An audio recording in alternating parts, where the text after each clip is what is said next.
Hey folks, welcome to Deer Corner, welcome back to the channel. I'm out re-scouting, reworking my strategy for deer season.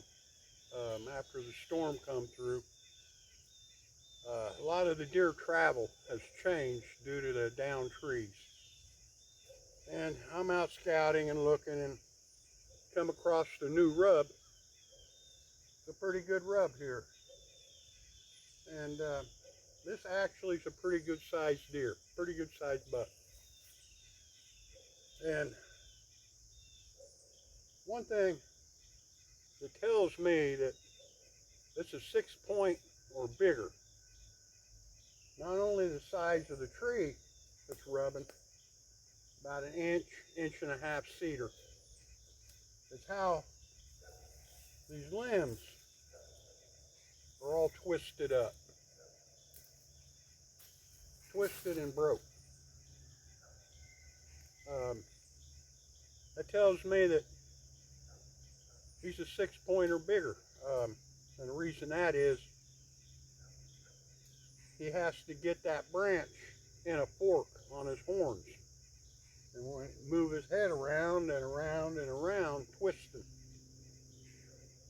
So a 4-point or something like that don't have enough tines to get a twist like this, to break these off.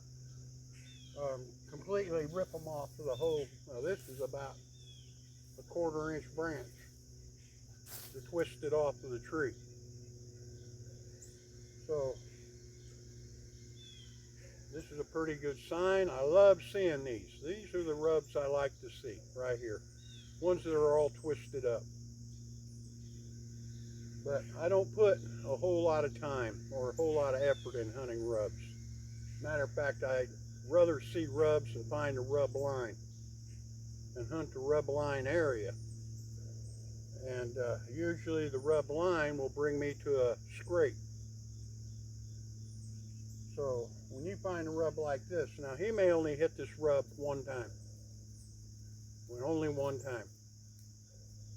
He may not come back to it again. But if he comes back to this rub again and hits it again, I'm going to start looking for a scrape in the area. Because usually you find a rub, a buck, especially the buck of the area, the mature bucks, they're going to hit a rub constantly. And on that rub, within an area, I'm going to say 30 yards, you're going to find a scrape. Now those are the rubs you want to find. And I don't put a whole lot of effort in hunting rubs, but I like finding them. That's telling me there's a nice buck in this area still. Now after that storm, I did state that the deer are here, they're still here. And they are, they're still here. They just moved their terrain, they have to. And it's nice to see something like this. Now scrape's a different story. But basically the same thing. You may come across the scrape, and that scrape is only going to be used one time. The buck won't come back to it. Just like this rub. Sometimes they get a spalling. Sometimes they bump into another buck, and they kind of get upset. So they tear up a tree, or they make a scrape, saying, hey, I'm here, I'm not leaving, before they get pushed off or pushed away. So a scrape is sometimes just like a rub. But I know here on this property, we have one big scrape that's there every year. I don't know about this year. After the storm went through, things have changed. I haven't made it down that far yet. My son's using the chainsaw. He's doing some cutting down in there to open some of that up. But that scrape here, for 22 years since I own the property, that scrape was there or in that general area every year. You can plan on it. You can put money on it. And there it has a rub that's hit every year, the same thing. Now those rubs and those scrapes, I do not hunt on top of them. I'm just going to tell you straight up. I do not hunt on top of a rub or on top of a scrape. I don't want the chance of that mature buck coming in and catching me. And you can be on a scrape. You can find a scrape that's constantly used. And you're going to hunt that scrape. And you can have the best tree in the world right there to get up in. But how are you going to get to that tree without getting caught? That's the thing. Getting to that tree over that scrape without getting caught. Because you don't know which way that buck's going to come from. You don't know which direction that buck's going to travel. So on your way to that tree, he's going to cross your path. That chance is there. A mature buck will catch you right off the bat. And it's a good possibility that scrape, he won't come back to it. There's that chance. But I always back off 35, 40 yards from a scrape. And sometimes I do a mock scrape. But how I do my mock scrapes is I get a bag of dirt. In January, the scrapes that are open and still used and still wet, I get a bag of dirt out of it. Just a sandwich baggie. Squeeze the air out of it, zip it shut, and throw it in the freezer. Come next year, I take it out, and if that scrape is there, it's a nice scrape. They keep returning, but I can't get to it to hunt it. I have to back up 30 yards or so. I'll make my scrape there. I'll make a false scrape there with that dirt and hunt that scrape. Therefore, I can get to it. I know a way in and a way out without bothering anything. And that's another thing about making mock scrapes. There's a whole lot going on, especially now, about making mock scrapes. You can make a mock scrape anywhere you want to.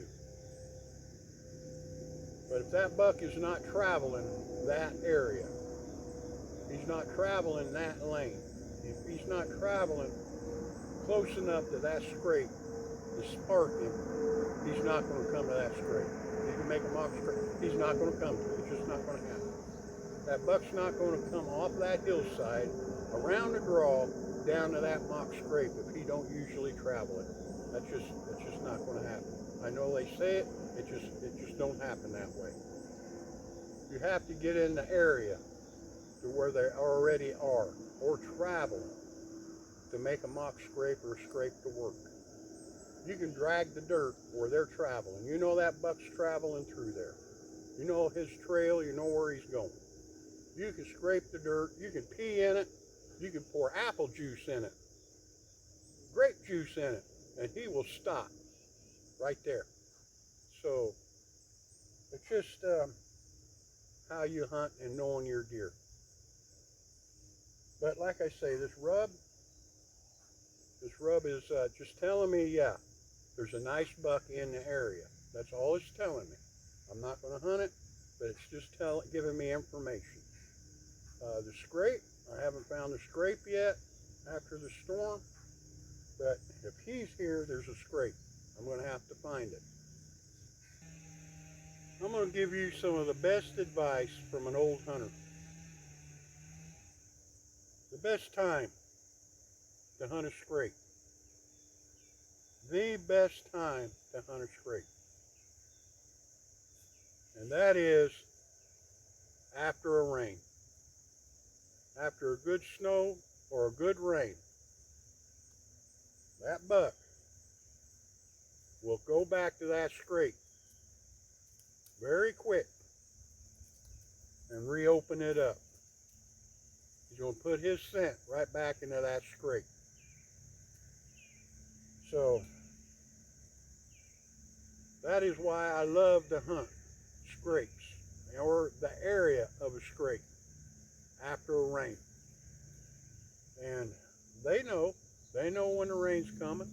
They know when it's going to end. So if it's raining all night long, sprinkling in the morning, I'm going to be in that stand. Because as soon as it quits raining, it starts drying up, and you got the right scrape, he's going to be there. He's going to be there really quick to refreshen that scrape. So that's the best time to hunt a scrape. But I'm just an old school hunter. Years I've been hunting. And just a little trick, a little tip. But thanks for coming along. Thanks to the subscribers.